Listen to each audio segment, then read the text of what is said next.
Paper 160. Rodan of Alexandria. On Sunday morning, September the 18th, Andrew announced that no work would be planned for the coming week.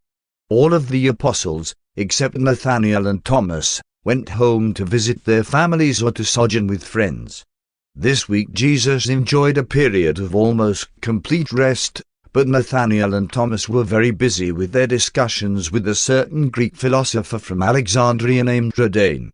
This Greek had recently become a disciple of Jesus through the teaching of one of Abner's associates who had conducted a mission at Alexandria.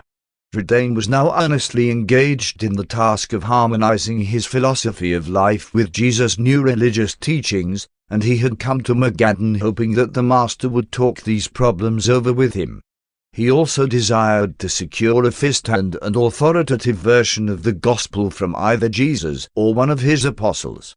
Though the Master declined to enter into such a conference with Rodan, he did receive him graciously and immediately directed that Nathanael and Thomas should listen to all he had to say and tell him about the Gospel in return.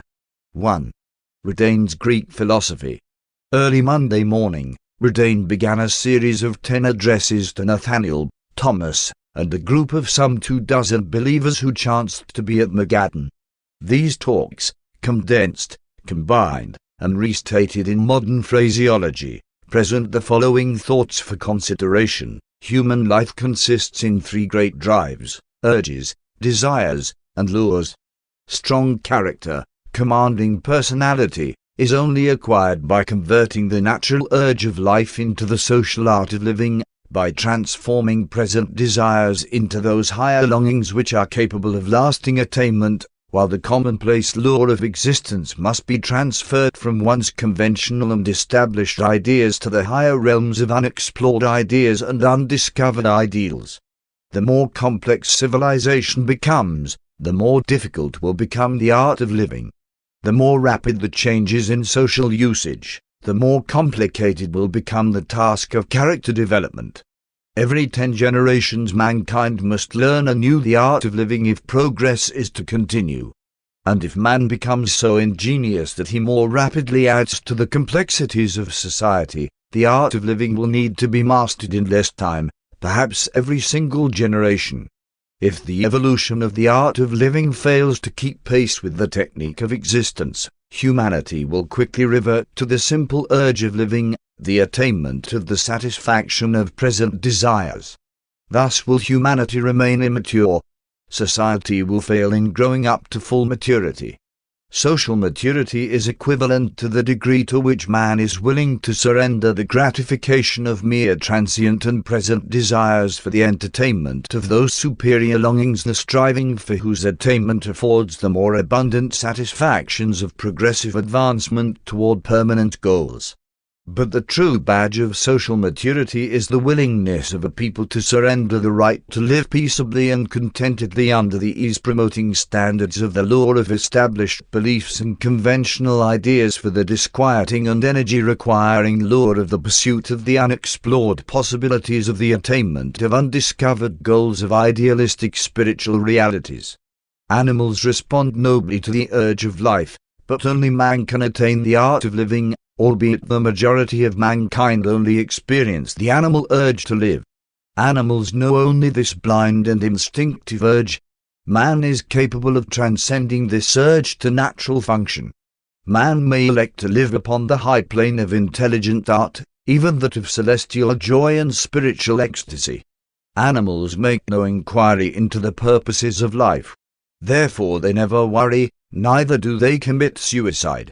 Suicide among men testifies that such beings have emerged from the purely animal stage of existence, and to the further fact that the exploratory efforts of such human beings have failed to attain the artistic levels of mortal experience. Animals know not the meaning of life.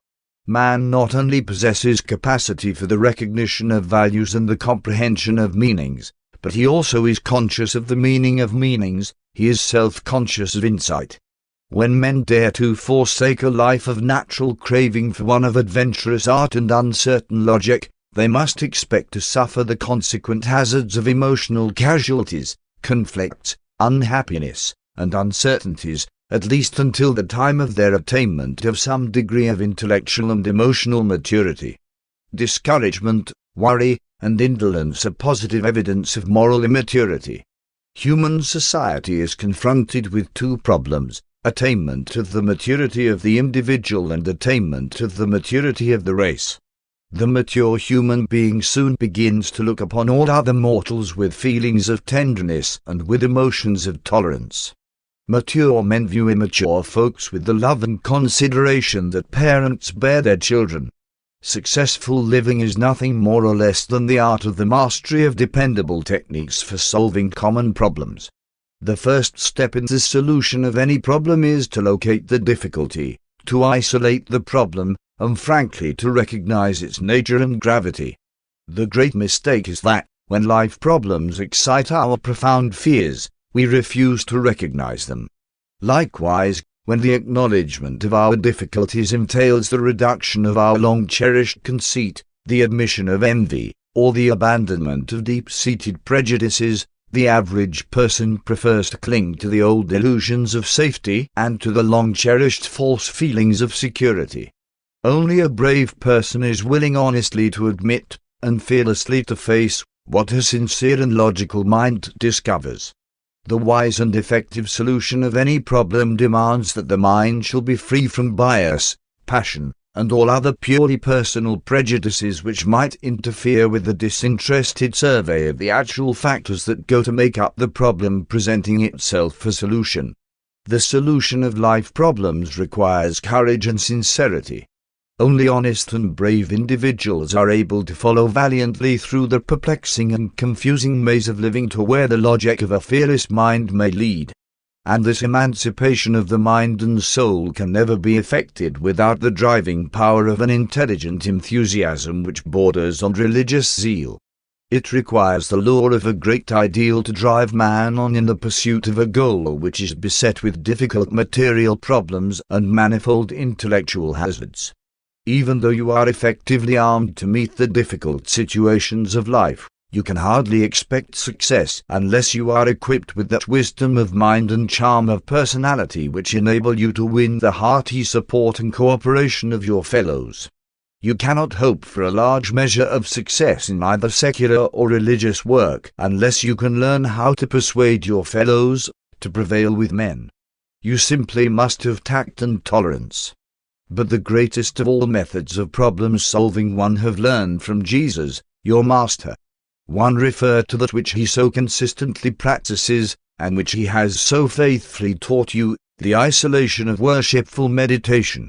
In this habit of Jesus going off so frequently by himself to commune with the Father in heaven is to be found the technique, not only of gathering strength and wisdom for the ordinary conflicts of living, but also of appropriating the energy for the solution of the higher problems of a moral and spiritual nature. But even correct methods of solving problems will not compensate for inherent defects of personality or atone for the absence of the hunger and thirst for true righteousness. I am deeply impressed with the custom of Jesus in going apart by himself to engage in these seasons of solitary survey of the problems of living, to seek for new stores of wisdom and energy for meeting the manifold demands of social service, to quicken and deepen the supreme purpose of living by actually subjecting the total personality to the consciousness of contacting with divinity, to grasp for possession of new and better methods of adjusting oneself to the ever-changing situations of living existence, to effect those vital reconstructions and readjustments of one's personal attitudes which are so essential to enhanced insight into everything worthwhile and real, and to do all of this with an eye single to the glory of God, to breathe in sincerity your Master's favorite prayer, not my will, but yours, be done. This worshipful practice of your Master brings that relaxation which renews the mind, that illumination which inspires the soul, the courage which enables one bravely to face one's problems, the self-understanding which obliterates debilitating fear, and that consciousness of union with divinity which equips man with the assurance that enables him to dare to be godlike. The relaxation of worship, or spiritual communion as practiced by the Master, relieves tension, removes conflicts, and mightily augments the total resources of the personality. And all this philosophy, plus the gospel of the kingdom, constitutes the new religion as one understands it. Prejudice blinds the soul to the recognition of truth, and prejudice can be removed only by the sincere devotion of the soul to the adoration of a cause that is all-embracing and all-inclusive of one's fellow men. Prejudice is inseparably linked to selfishness. Prejudice can be eliminated only by the abandonment of self-seeking, and by substituting therefore the quest of the satisfaction of the service of a cause that is not only greater than self, but one that is even greater than all humanity, the search for God, the attainment of divinity. The evidence of maturity of personality consists in the transformation of human desire so that it constantly seeks for the realization of those values which are highest and most divinely real. In a continually changing world, in the midst of an evolving social order, it is impossible to maintain settled and established goals of destiny. Stability of personality can be experienced only by those who have discovered and embraced the living God as the eternal goal of infinite attainment. And thus to transfer one's goal from time to eternity, from earth to paradise, from the human to the divine, requires that man shall become regenerated, converted, be born again, that he shall become the recreated child of the divine Spirit, that he shall gain entrance into the brotherhood of the kingdom of heaven. All philosophies and religions which fall short of these ideals are immature. The philosophy which one teach, linked with the gospel which you preach, represents the new religion of maturity, the ideal of all future generations. And this is true because our ideal is final, infallible, eternal, universal, absolute, and infinite. My philosophy gave me the urge to search for the realities of true attainment, the goal of maturity. But my urge was impotent. My search lacked driving power. My quest suffered from the absence of certainty of directionization. And these deficiencies have been abundantly supplied by this new gospel of Jesus, with its enhancement of insights, elevation of ideals, and settledness of goals. Without doubts and misgivings one can now wholeheartedly enter upon the eternal venture. 2. The art of living. There are just two ways in which mortals may live together, the material or animal way and the spiritual or human way. By the use of signals and sounds animals are able to communicate with each other in a limited way. But such forms of communication do not convey meanings, values, or ideas. The one distinction between man and the animal is that man can communicate with his fellows by means of symbols which most certainly designate and identify meanings, values, ideas, and even ideals. Since animals cannot communicate ideas to each other, they cannot develop personality. Man develops personality because he can thus communicate with his fellows concerning both ideas and ideals. It is this ability to communicate and share meanings that constitutes human culture and enables man, through social associations, to build civilizations. Knowledge and wisdom become cumulative because of man's ability to communicate these possessions to succeeding generations. And thereby arise the cultural activities of the race, art, science, religion, and philosophy. Symbolic communication between human beings predetermines the bringing into existence of social groups. The most effective of all the social groups is the family, more particularly the two parents. Personal affection is the spiritual bond which holds together these material associations. Such an effective relationship is also possible between two persons of the same sex, as is so abundantly illustrated in the devotions of genuine friendships.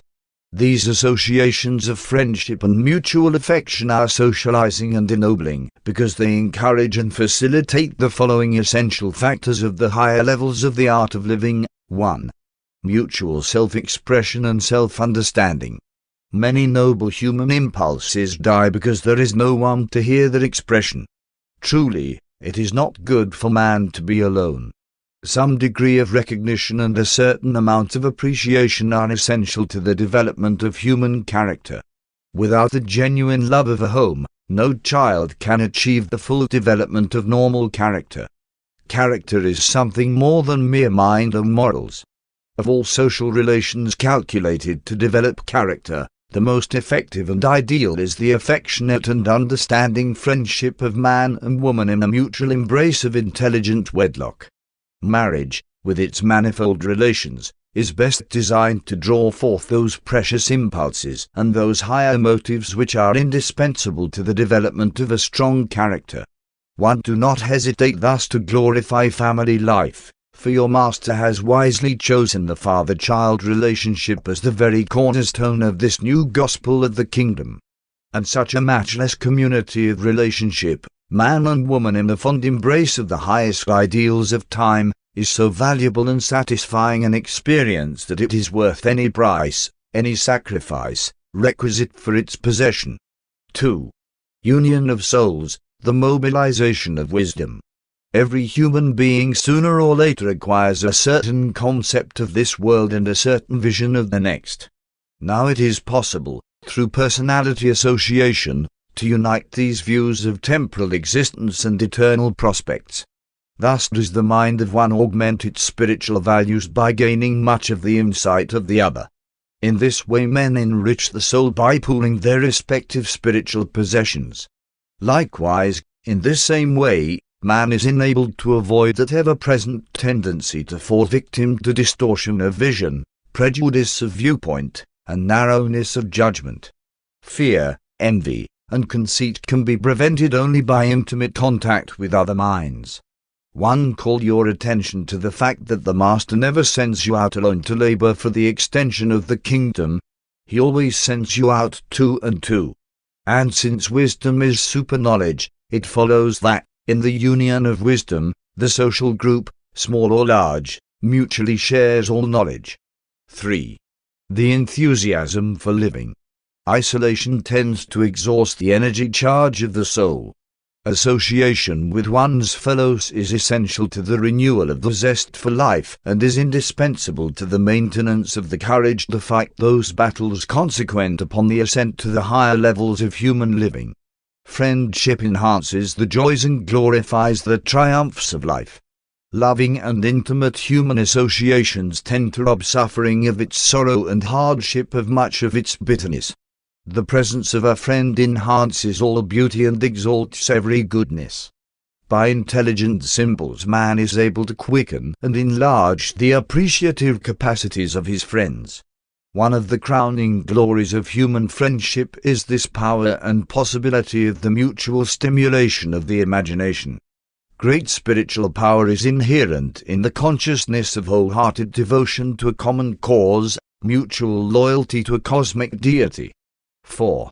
The enhanced defense against all evil. Personality association and mutual affection is an efficient insurance against evil. Difficulties, sorrow, disappointment, and defeat are more painful and disheartening when borne alone. Association does not transmute evil into righteousness, but it does aid in greatly lessening the sting. Said your Master, happy are they who mourn, if a friend is at hand to comfort. There is positive strength in the knowledge that you live for the welfare of others, and that these others likewise live for your welfare and advancement. Man languishes in isolation. Human beings unfailingly become discouraged when they view only the transitory transactions of time. The present, when divorced from the past and the future, becomes exasperatingly trivial. Only a glimpse of the circle of eternity can inspire man to do his best and can challenge the best in him to do its utmost.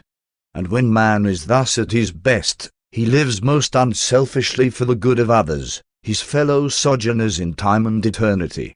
1. Repeat, such inspiring and ennobling association finds its ideal possibilities in the human marriage relation.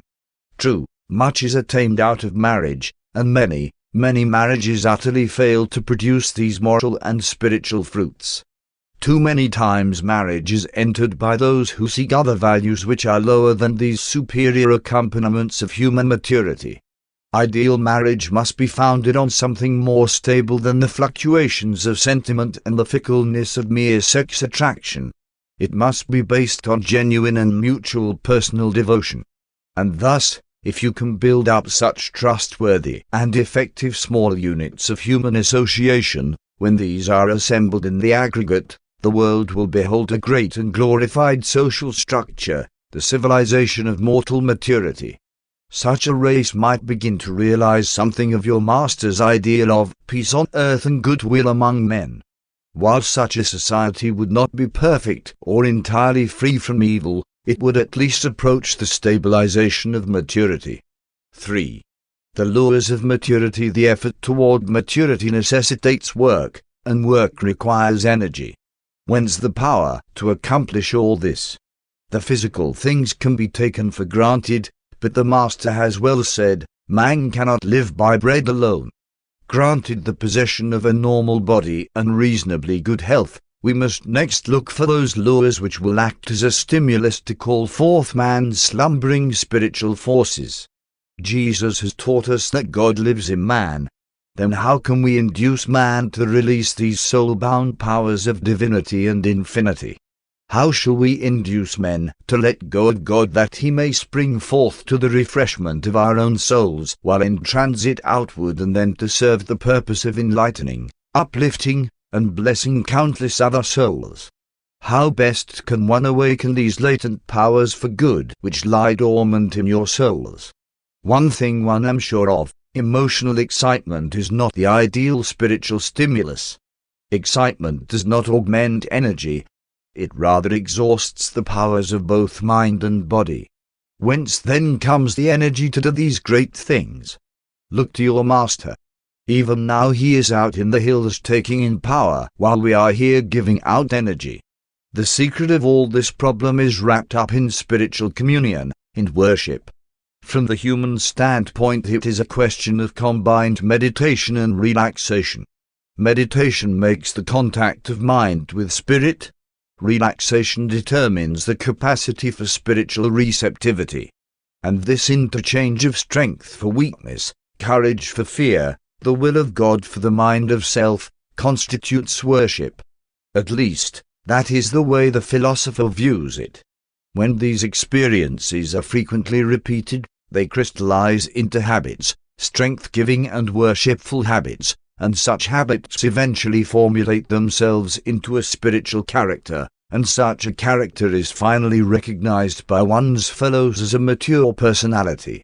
These practices are difficult and time-consuming at first, but when they become habitual, they are at once restful and time-saving. The more complex society becomes, and the more the lures of civilization multiply, the more urgent will become the necessity for God-knowing individuals to form such protective habitual practices designed to conserve and augment their spiritual energies. Another requirement for the attainment of maturity is the cooperative adjustment of social groups to an ever-changing environment. The immature individual arouses the antagonisms of his fellows. The mature man wins the hearty cooperation of his associates, thereby many times multiplying the fruits of his life efforts. My philosophy tells me that there are times when one must fight, if need be, for the defense of my concept of righteousness, but one doubt not that the Master, with a more mature type of personality, would easily and gracefully gain an equal victory by his superior and winsome technique of tact and tolerance. All too often, when we battle for the right, it turns out that both the victor and the vanquished have sustained defeat. One heard the Master say only yesterday that the wise man, when seeking entrance through the locked door, would not destroy the door, but rather would seek for the key wherewith to unlock it. Too often we engage in a fight merely to convince ourselves that we are not afraid. This new gospel of the kingdom renders a great service to the art of living in that it supplies a new and richer incentive for higher living. It presents a new and exalted goal of destiny, a supreme life purpose. And these new concepts of the eternal and divine goal of existence are in themselves transcendent stimuli, calling forth the reaction of the very best that is resident in man's higher nature. On every mountain top of intellectual thought are to be found relaxation for the mind, strength for the soul, and communion for the spirit. From such vantage points of high living, man is able to transcend the material irritations of the lower levels of thinking, worry, jealousy, envy, revenge, and the pride of immature personality. These high-climbing souls deliver themselves from a multitude of the cross-current conflicts of the trifles of living, thus becoming free to attain consciousness of the higher currents of spirit concept and celestial communication. But the life purpose must be jealously guarded from the temptation to seek for easy and transient attainment. Likewise must it be so fostered as to become immune to the disastrous threats of fanaticism. 4. The balance of maturity. While you have an eye single to the attainment of eternal realities, you must also make provision for the necessities of temporal living. While the spirit is our goal, the flesh is a fact. Occasionally the necessities of living may fall into our hands by accident, but in general, we must intelligently work for them. The two major problems of life are making a temporal living and the achievement of eternal survival. And even the problem of making a living requires religion for its ideal solution. These are both highly personal problems. True religion, in fact, does not function apart from the individual. The essentials of the temporal life, as one sees them, are 1. Good physical health. 2. Clear and clean thinking. 3. Ability and skill. 4. Wealth, the goods of life. 5. Ability to withstand defeat. 6. Culture, education and wisdom. Even the physical problems of bodily health and efficiency are best solved when they are viewed from the religious standpoint of our Master's teaching, that the body and mind of man are the dwelling place of the gift of the gods, the Spirit of God becoming the spirit of man. The mind of man thus becomes the mediator between material things and spiritual realities. It requires intelligence to secure one's share of the desirable things of life. It is wholly erroneous to suppose that faithfulness in doing one's daily work will ensure the rewards of wealth. Barring the occasional and accidental acquirement of wealth, the material rewards of the temporal life are found to flow in certain well-organized channels, and only those who have access to these channels may expect to be well rewarded for their temporal efforts. Poverty must ever be the lot of all men who seek for wealth in isolated and individual channels. Wise planning, therefore, becomes the one thing essential to worldly prosperity. Success requires not only devotion to one's work, but also that one should function as a part of some one of the channels of material wealth. If you are unwise, you can bestow a devoted life upon your generation without material reward. If you are an accidental beneficiary of the flow of wealth, you may roll in luxury even though you have done nothing worthwhile for your fellow men. Ability is that which you inherit, while skill is what you acquire. Life is not real to one who cannot do some one thing well, expertly. Skill is one of the real sources of the satisfaction of living. Ability implies the gift of foresight, far-seeing vision. Be not deceived by the tempting rewards of dishonest achievement. Be willing to toil for the later returns inherent in honest endeavor. The wise man is able to distinguish between means and ends.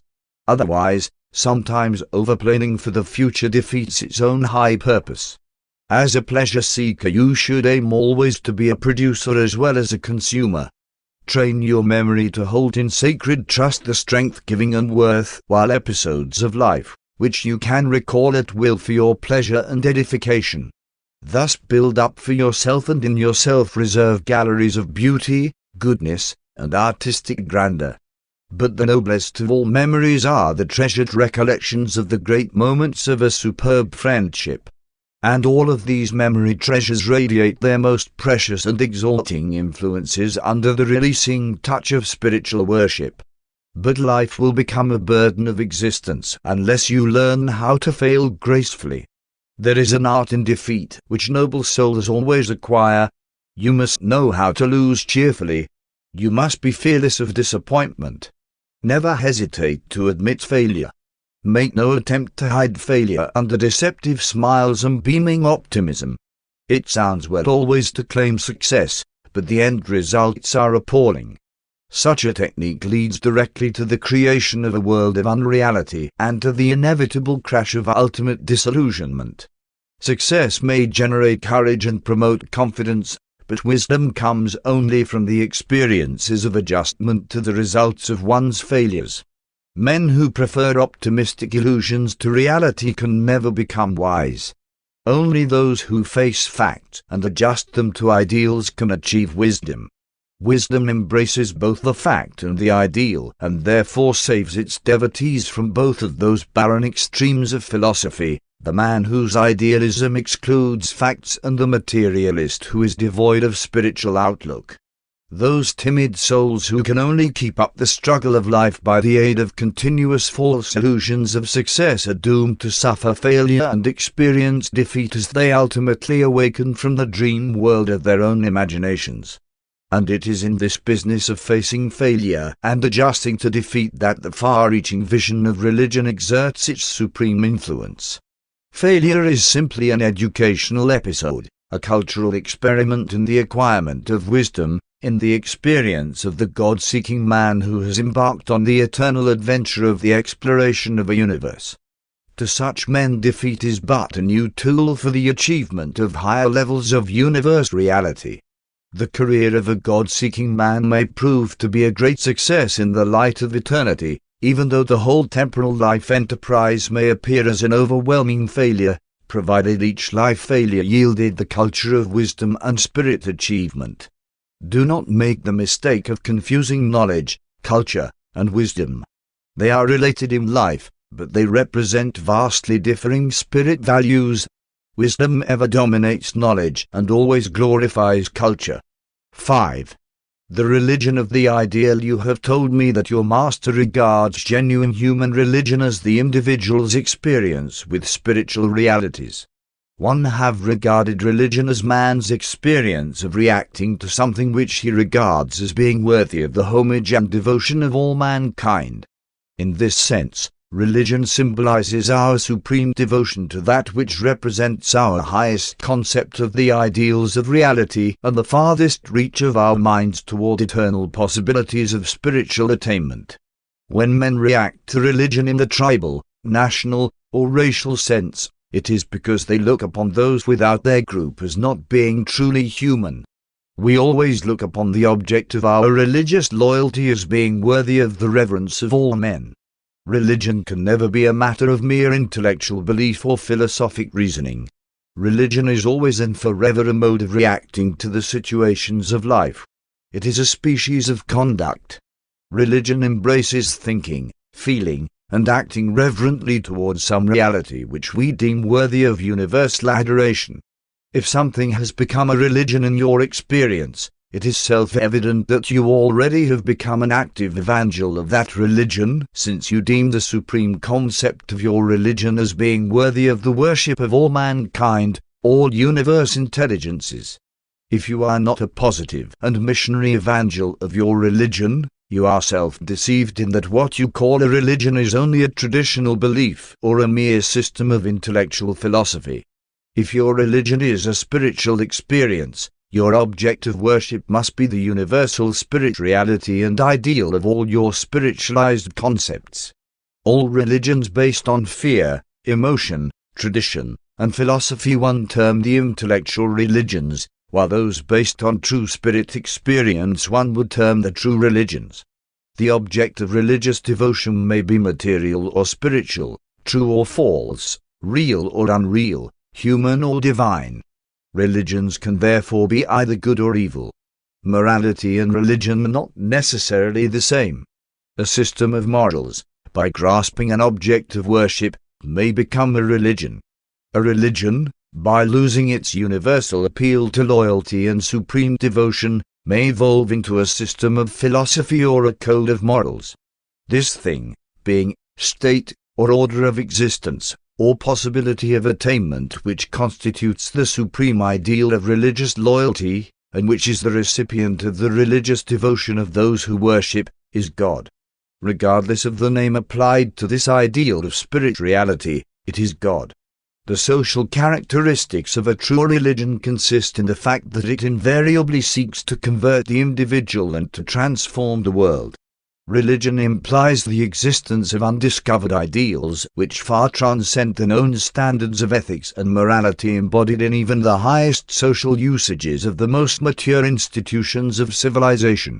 Religion reaches out for undiscovered ideals, unexplored realities, superhuman values, divine wisdom, and true spirit attainment. True religion does all of this. All other beliefs are not worthy of the name. You cannot have a genuine spiritual religion without the supreme and supernal ideal of an eternal God. A religion without this God is an invention of man, a human institution of lifeless intellectual beliefs and meaningless emotional ceremonies. A religion might claim as the object of its devotion a great ideal. But such ideals of unreality are not attainable. Such a concept is illusionary. The only ideals susceptible of human attainment are the divine realities of the infinite values resident in the spiritual fact of the eternal God. The word God, the idea of God as contrasted with the ideal of God, can become a part of any religion, no matter how puerile or false that religion may chance to be. And this idea of God can become anything which those who entertain it may choose to make it. The lower religions shape their ideas of God to meet the natural state of the human heart.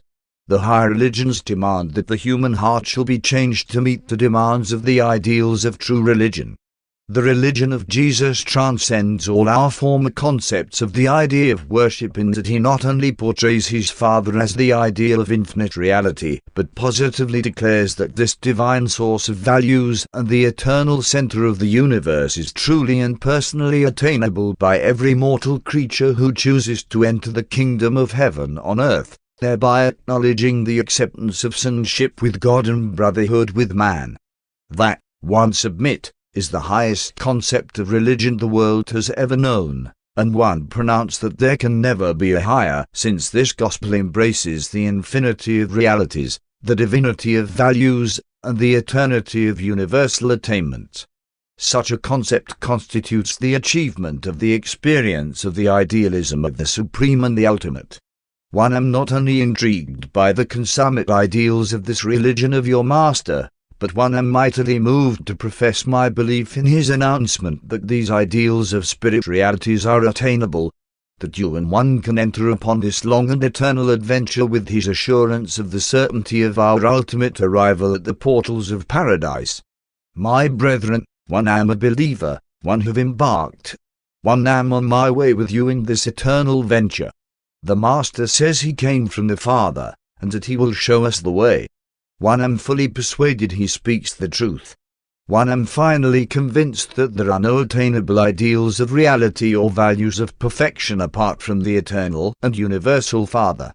One come, then, to worship, not merely the God of existences, but the God of the possibility of all future existences.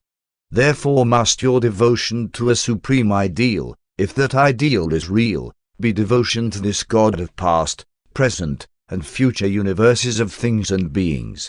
And there is no other God, for there cannot possibly be any other God.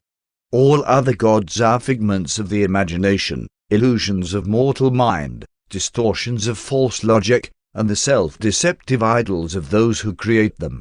Yes, you can have a religion without this God, but it does not mean anything. And if you seek to substitute the word God for the reality of this ideal of the living God, you have only deluded yourself by putting an idea in the place of an ideal, a divine reality. Such beliefs are merely religions of wishful fancy. One see in the teachings of Jesus, religion at its best. This gospel enables us to seek for the true God and to find him. But are we willing to pay the price of this entrance into the kingdom of heaven? Are we willing to be born again? To be remade? Are we willing to be subject to this terrible and testing process of self-destruction and soul reconstruction? Has not the Master said, "Whoso would save his life must lose it"? Think not that one have come to bring peace, but rather a soul struggle. True, after we pay the price of dedication to the Father's will, We do experience great peace provided we continue to walk in these spiritual paths of consecrated living.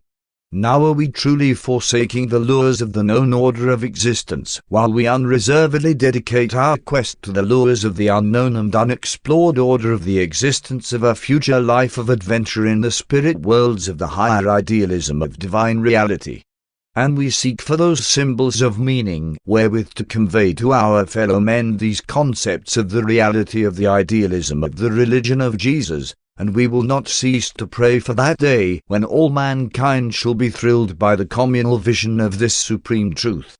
Just now, our focalized concept of the Father, as held in our hearts, is that God is Spirit, as conveyed to our fellows, that God is love. The religion of Jesus demands living and spiritual experience.